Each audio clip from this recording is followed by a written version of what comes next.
अस्सलाम वालेकुम स्टूडेंट, कैसे हैं आप लोग। अच्छा, आज हम स्टार्ट करते हैं लेक्चर नंबर 36 एंड 37। ओके। अच्छा, उस दिन जो हमने किया था कल के लेक्चर में, ठीक है, उसी को हम आगे कंटिन्यू करते हैं। वही टॉपिक्स हैं जो आपने आगे करने हैं, ठीक है।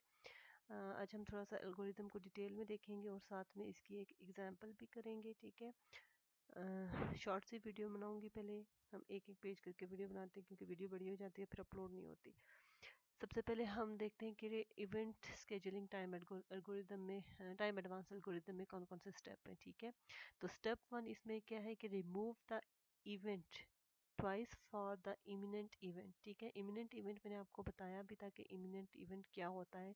जो नेक्स्ट इमीडिएटली आने वाला इवेंट होता है उसको हम क्या बोलते हैं, इमिनेंट इवेंट, ठीक है। जैसे कि यहाँ पर एक एग्जांपल में बताया गया है। ये अगर आपको दो स्नैपशॉट नज़र आ रही हैं, आप इसको खोल के भी देखना, पढ़ना भी है गौर से, ठीक है।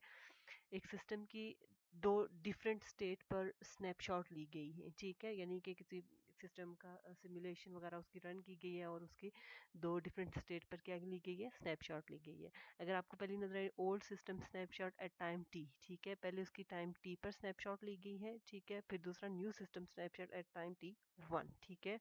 यानी कि पहले टाइम टी था, फिर टाइम टी वन हुआ, ठीक है। टी पर उसकी कुछ और स्टेट थी, टाइम टी वन पर उसकी स्टेट चेंज हो गई। अगर टी पर हम देखें तो उसकी जो सिस्टम स्टेट थी 516 आप यूँ समझने कि different customer at different position, ठीक है, ये आप कह सकते हैं। तो 516 अब एक स्टेट है उसकी, और 515 अब उसकी क्या है, दूसरी स्टेट है। अभी आप एक कंसिडर कर लें, क्योंकि इसको हम डीपली नहीं देखेंगे, जस्ट आपने अंडरस्टैंड करना है कि इवेंट स्केजुलिंग टाइम एल्गोरिदम किस तरह से काम करता है, ठीक है।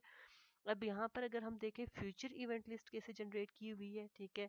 फ्यूचर इवेंट लिस्ट क्या होता है आगे हम करके देखेंगे, प्रॉपरली फ्यूचर इवेंट लिस्ट को करके देखेंगे। अभी सिर्फ यहाँ पर देखेंगे एक फ्यूचर इवेंट लिस्ट उन्होंने बनाई हुई है, ठीक है, जिसमें 3T1 का मतलब type 3 event to occur at the time T1। इसी तरह 1T2 type 1 event occur at the time T2, ठीक है। इसी तरह 1T3 type 1 event occur at time T3, ठीक है। तो ये डिफरेंट मसलन इवेंट्स हैं और उनसे उनके साथ जो एसोसिएटेड उनका टाइम है, किस टाइम पर ये अकर होंगे, ठीक है, वो यहाँ पर फ्यूचर इवेंट लिस्ट में दिखाए गए हैं, ठीक है।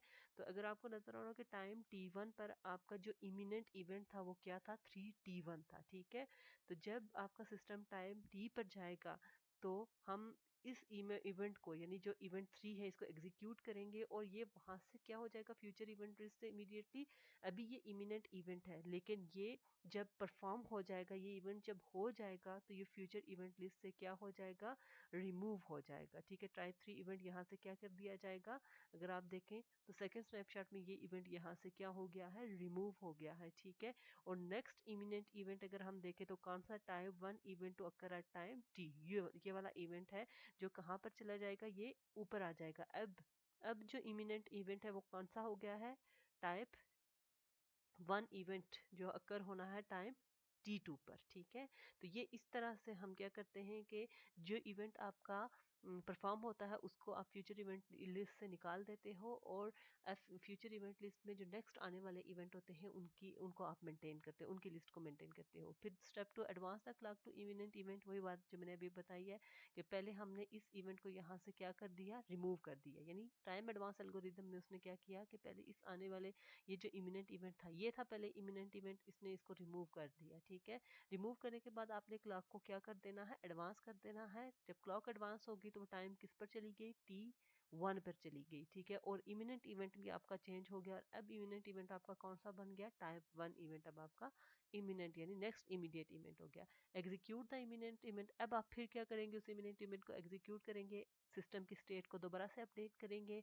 अभी हम सिस्टम की स्टेट कौन सी वाली पे है, T1 पे है। दोबारा से जब ये इमिनेंट इवेंट क्या हो जाएगा, एग्जीक्यूट हो जाएगा, तो सिस्टम की स्टेट दोबारा से क्या हो जाएगी, अपडेट हो जाएगी, टाइम 3 पे चला जाएगा, ठीक है।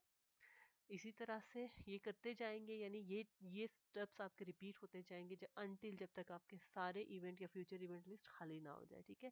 Step 4 generate the future event list, आपको फर्दर अगर फ्यूचर इवेंट लिस्ट को जनरेट करने की ज़रूरत है तो उसको जनरेट करें, अगर नहीं है तो आपने वहाँ पर उसको क्या कर देना है, जब खत्म हो जाती है तो स्टॉप कर देना है, ठीक है। यहाँ पर एक बात बताइए कि अगर कोई ऐसा इवेंट आ जाए, ठीक है, जो फ्यूचर इवेंट लिस्ट में नहीं था लेकिन अचानक से आ गया कोई, ठीक है। जैसे यहाँ पर अगर हम देखें कि 4 T asterisk type 4 event to occur at the time T asterisk, पहले ये यहाँ पर नहीं था, ठीक है। यहाँ पर कौन सा इवेंट था फ्यूचर इवेंट लिस्ट में? Type 1 event to occur at time T three वाला इवेंट था। लेकिन फिर हमारे पास दरमियान में एक और इवेंट आ गया, कौन सा?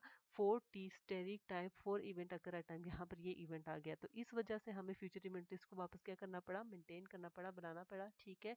और ये इवेंट यहाँ पर क्यों आया? ये इवेंट इसलिए यहाँ पर आया कि हमारे पास ये इवेंट जो अकर हुआ है इसका टाइम जो है टी स्टेरिक जो है वो T3 से क्या है? कम है, इसलिए हमने इस इवेंट को यहाँ पर प्लेस कर दिया, ठीक है। यहाँ पर इस जगह पर क्या कर दिया? रख दिया, क्योंकि इसका टाइम था, हमने कहा था कि क्रोनोलॉजिकल ऑर्डर में होंगे तो जिस इवेंट का टाइम ऑब्वियसली कम होगा तो वो पहले आ जाएगा, ठीक है।